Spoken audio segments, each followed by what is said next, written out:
மகாபெரியவாச்சரணம். தலைமை பதவி அப்படிங்கிறது எல்லாருக்குமே ரொம்ப பிடிக்குங்க. சின்ன குழந்தைங்கள்ல இருந்து அந்த பதவி அப்படின்னா ரொம்ப அவங்களுக்கு பிடிக்கும். ஸ்கூலில் பார்த்தோம் அப்படின்னா ஸ்கூல் லீடர் அப்படின்னு ஒரு விஷயத்தை நம்ம வச்சுருப்போம் இல்லையா? அந்த சின்னதாக இருக்கக்கூடிய அந்த பதவிக்கு கூட சில விஷயங்கள் இருக்குது. ஏன் அப்படின்னா அப்போ நம்ம வளர்த்துக்கக்கூடிய அந்த விஷயங்கள் தான் நாம் வளர்ந்த பிறகும் நம்மிடம் தலைமை பண்புகளை கொண்டு வருகிறது. அப்போ தான் நம்ம சொல்லக்கூடிய விஷயங்களை அனைவரும் காது கொடுத்து கேட்கிறார்கள். நம்ம நினைப்போம், ஒரு சிலர் பேசுகிறப்ப எவ்வளோ அழகாக பேசுகிறார், இவர் பேசுகிறது கேட்குறதுக்குன்னு எத்தனை பேர் இருக்காங்களே, அவர் சொன்ன உடனே எத்தனை பேர் கேட்குறாங்களே அப்படின்னு நம்ம நினைப்போம். ஆனால் அப்படி கிடையாது. அவங்க என்ன பண்ணினாங்க அப்படிங்கிற ஒரு விஷயம் இருக்கு இல்லையா? அதை நம்ம செஞ்சோம் அப்படின்னா கண்டிப்பாக அது மாறும் அப்படின்னு சொல்கிறாங்க. இதுக்கு அழகாக ஒரு கதை சொல்லுவாங்க. ஒரு ஸ்கூலில் ஒரு பையன் இருந்தானா, அவர் ரொம்ப சுட்டி பையன், ரொம்ப முரடும் கூட. யார் எப்போ சொன்னாலும் என்ன சொன்னாலும் இவனும் யார் சொன்னாலும் கேட்க மாட்டான், இவனை சொல்கிறதையும் யாரும் கேட்க மாட்டாங்க. ஆனால் அவனுக்கு ஒரே ஒரு ஆசை, ஸ்கூல் லீடர் ஆகணும்னு ஆசை.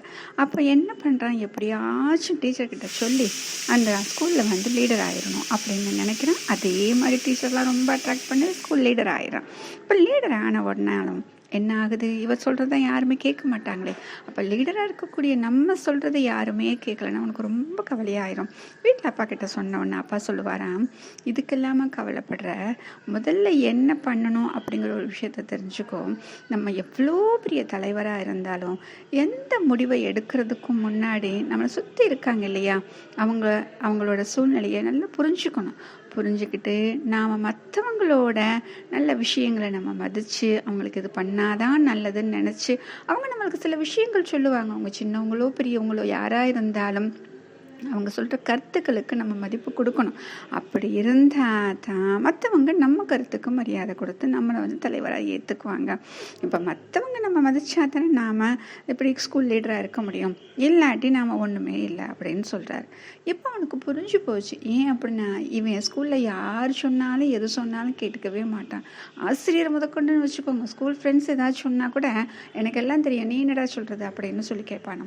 இப்போ அவனுக்கு புரிஞ்சு போச்சு. அதாவது அடுத்த பையங்க ஏதாச்சும் சொல்லும் பொழுது நம்ம ஒரு தடவையாச்சும் காது கொடுத்து கேட்டோமா, அவங்களோட கஷ்டத்தை நம்ம புரிஞ்சுக்கிட்டோமா, அவங்க ஏன் இப்படி பண்ணாங்கன்னு நம்ம நினச்சோமா, உடனே டீச்சர்கிட்ட நம்ம போட்டுலாம் கொடுத்து அவங்களுக்கு எவ்வளோ தண்டனையெல்லாம் வாங்கி கொடுத்தோமே, அப்போ அவங்க மனசு எவ்வளோ கஷ்டப்பட்டிருக்கோம் அப்படின்னு சொல்லிட்டு இப்போ தான் அவன் என்ன பண்ணுறான், அந்த ஸ்டூடெண்ட்டோட இடத்துல நின்று யோசிக்கிறான். அப்போ தான் அவனுக்கு புரியுது தான் செஞ்ச தவறுகள் எல்லாம். அடுத்த நாள்லேருந்து என்ன பண்ண ஆரம்பிச்சிட்டான், எல்லார்கிட்டையும் ரொம்ப அன்பாக இருந்தான். அதே மாதிரி அவங்கள புரிஞ்சுக்கிட்டு அவங்க எந்த சூழ்நிலை இருக்காங்க அப்படின்னு பார்த்து அதுக்கு தகுந்த மாதிரி நடந்துக்கிட்டான். இப்போ என்ன ஆச்சுன்னு கேட்குறீங்களா? இப்போ அவன் சொல்கிறது எல்லாருமே கேட்க ஆரம்பிச்சிட்டாங்களாம். இதுதாங்க நம்ம வாழ்க்கையிலையும் நம்ம பண்ணணும். எப்போவுமே நம்ம வாழ்க்கையில் சில முடிவுகள் எடுக்கும் பொழுது நம்மை மட்டுமே நாம் நினச்சி எடுக்கிறோம் இல்லையா? அப்போ என்ன பண்ணுறோம், நம்ம சுற்றி இருக்கிறவங்கள நம்ம நினைக்கிறதே கிடையாது. அப்போ சுற்றி இருக்கிறவங்கள நம்ம நினைக்கல அப்படின்னா அவங்க மட்டும் எப்படி நம்ம கருத்துக்கு மதிப்பு கொடுப்பாங்க, நம்ம நல்லதுக்கு அவங்க மதிப்பு கொடுப்பாங்க. அப்போ எல்லாருமே சுயநலமாக தானே இருப்பாங்க. அப்போ ஒரு தடவை நம்மளோட சுயநலத்தை மட்டும் அப்படியே எடுத்துட்டு அந்த இடத்துல மற்றவங்களோட பார்வையில் பார்க்க ஆரம்பிச்சிட்டோம் அப்படின்னா அந்த சுயநலங்கிற வார்த்தையே அப்படியே தானாக கரைஞ்சி போயிடுங்க. அப்போ அந்த சுயநலங்கிற வார்த்தையை அகராதியில் பார்த்தா கூட இருக்காதுங்க, எந்த டிக்ஷனரியில் பார்த்தாலும் இருக்காது, கூகுளில் பார்த்தா கூட இருக்காது. அப்படின்னு ஒரு வார்த்தை இருந்துச்சா அப்படின்னு எல்லாருமே கேட்க ஆரம்பிச்சிருவாங்க.